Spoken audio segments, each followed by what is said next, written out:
नमस्कार, knocking-news.com में आपका स्वागत है। मैं हूं गिरजेश वशिष्ठ। डर रही है, कांप रही है सरकार सुप्रीम कोर्ट के सामने। सुप्रीम कोर्ट कह रहा है कि आप जरा वो फाइल लेकर आइए जिसमें बिल्किस बानो के आरोपियों को रिहा किया गया था। 11 लोग रिहा किए गए थे। अब सुप्रीम कोर्ट कह रहा है कि वो फाइल लाइए। उस फाइल में कहाँ क्या लिखा हुआ है, किस किस की जिम्मेदारी है, किस आधार पर रिहा किया गया है। तो जो सरकार की तरफ से वकील जाते हैं वो हर बार खाली हाथ लेकर चले जाते हैं, दाएं बाएं करते हैं, कोर्ट को तरह तरह से बहलाते हैं और फाइल नहीं दे रहे हैं। उसके बाद में हड़का के सुप्रीम कोर्ट को कहना पड़ा है कि आप जानबूझकर फाइल पेश नहीं कर रहे हैं, नहीं देंगे तो अदालत की अवमानना का केस लगेगा, क्योंकि आपको साफ साफ कहा गया है कि फाइल लेकर आइए। अब जाकर इन्होंने कहा है ठीक है, हम अदालत ने जो फाइल मांगी है उस फाइल को मांगने के आदेश को अदालत में चुनौती देंगे और कहेंगे कि आपको अधिकार नहीं है। इससे वो चाह रहे हैं कि फाइल देना भी ना पड़े और अदालत की अवमानना भी ना हो। लेकिन ऐसा क्यों किया जा रहा है, वो कौन सी वजह है जिसके कारण ये फाइल छिपाई जा रही है, बिल्किस बानो केस की बहुत कच्ची हकीकतें क्या हैं, इस पे बात करेंगे। कहीं मत जाइए, चैनल को सब्सक्राइब कर लीजिए। मैं अभी हाजिर होता हूं।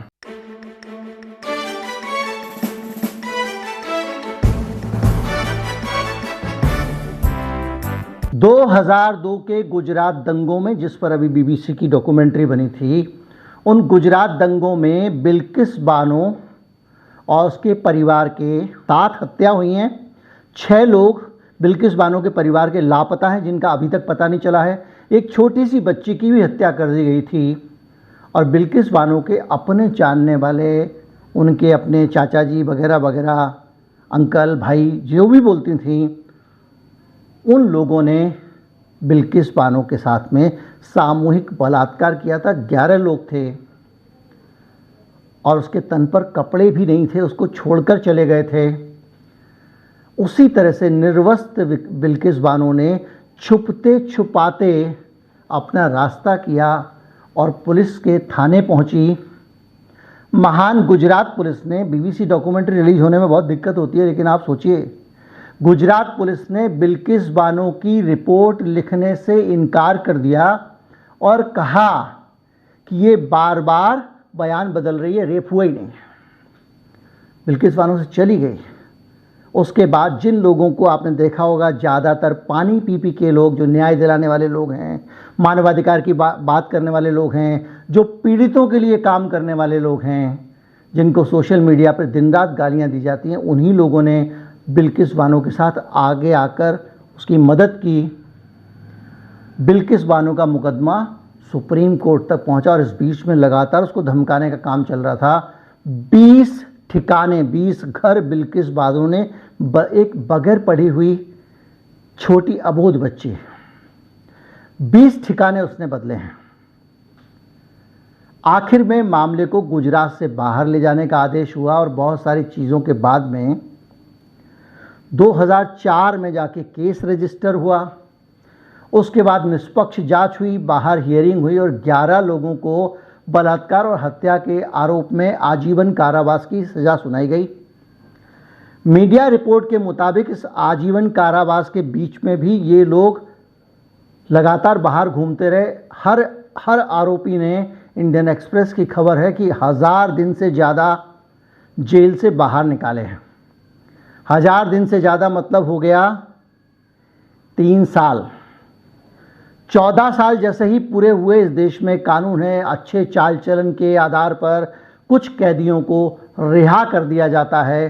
तो 14 साल पूरे होते ही पूरा सिस्टम इन बलात्कारियों और हत्यारों को रिहा कराने में लग गया।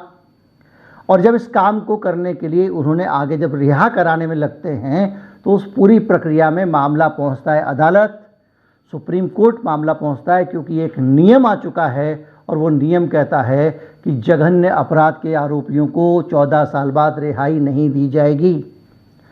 कोर्ट ने ये व्यवस्था दी कि भाई ऐसा है कि गुजरात एक तो तय करे इस पे, और जो 1992 का कानून जो था जो कानून उस वक्त लागू था जब ये बलात्कार हुआ, उसी कानून का पालन किया जाए। मामला जिला प्रशासन के पास गया। जिला प्रशासन ने एक कमेटी बनाई। उस कमेटी में 5 तो भारतीय जनता पार्टी के एमएलए, 2 एमएलए थे और मेंबर वगैरह थे, बाकी गुजरात सरकार के अधिकारी थे। इस कमेटी ने सर्वसम्मति से फैसला लिया कि सारे हत्यारों और बलात्कारियों को उनकी सजा पूरी होने से पहले भारत की आज़ादी के अमृत महोत्सव के दिन 15 अगस्त को रिहा कर दिया जाए। वो लोग रिहा होते हैं, बाहर आते हैं, बीजेपी की महिलाएं उनका रास तिलक करती हैं, मिठाई बांटी जाती है, ये सब रिकॉर्ड पे है।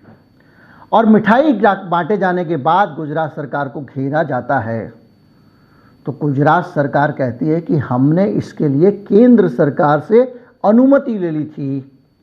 और एक बाकायदा गुजरात सरकार का डॉक्यूमेंट मैं आपको स्क्रीन पे लगा रहा हूँ, जिसमें उन्होंने कहा कि हमने केंद्र सरकार से अनुमति ले ली थी। ये अब जब सुप्रीम कोर्ट फाइल मांग रहा है कि भैया आपने फैसला लिया तो आपने कहीं कागज में लिखा होगा ना, तो किस आधार पर लिया, फाइल लाइए, तो सब लोग दाएं बाएं हो रही है। और जो सरकारी वकील हैं वो फाइल देने में आनाकानी कर रहे हैं, क्योंकि जब फाइल खुलेगी और पता चलेगा कि इतने जघन्य अपराधियों, सामूहिक बलात्कार धार्मिक आधार पर करने वाले दंगाइयों की रिहाई के आदेश पर किस किस के दस्तखत थे और किस किस के क्या क्या आदेश थे,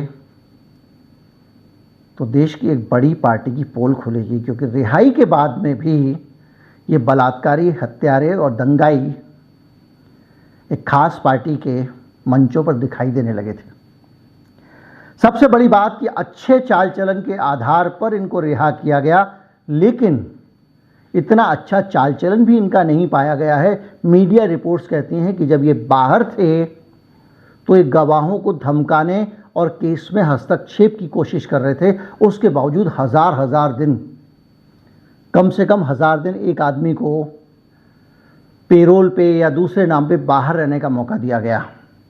14 साल में 3 साल तो यही दे दिया, बाकी चीज़ें अलग। तो ये जो सरकारी मेहमान थे, इनको तिलक किया गया, मिठाइयाँ बांटी गईं, जैसे वो युद्ध जीत कर आ रहे हैं।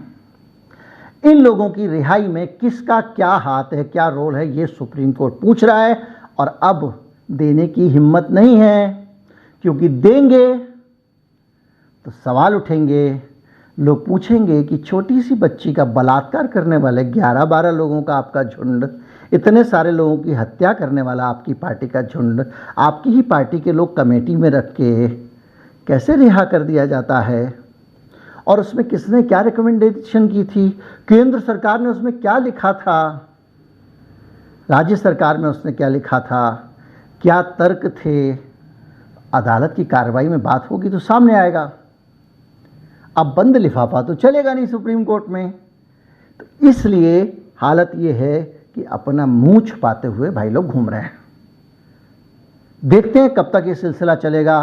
सुप्रीम कोर्ट इस पर छूट दे पाता नहीं दे पाता, लेकिन फिलहाल तो अदालत सख्त है और उसने कह दिया कि अमान्य कार्रवाई होगी। आपसे बार बार फाइल मंगाई जा रही है, फाइल लेकर नहीं आ रहे हैं। उम्मीद करता हूँ वीडियो से आपको बहुत कुछ समझ में आया होगा, आपको पूरा चाल चरित्र चेहरा दिखा होगा और आप समझ रहे होंगे कि इस देश में सत्ता ऐसे ही हासिल नहीं की जाती है। नमस्कार, जय हिंद।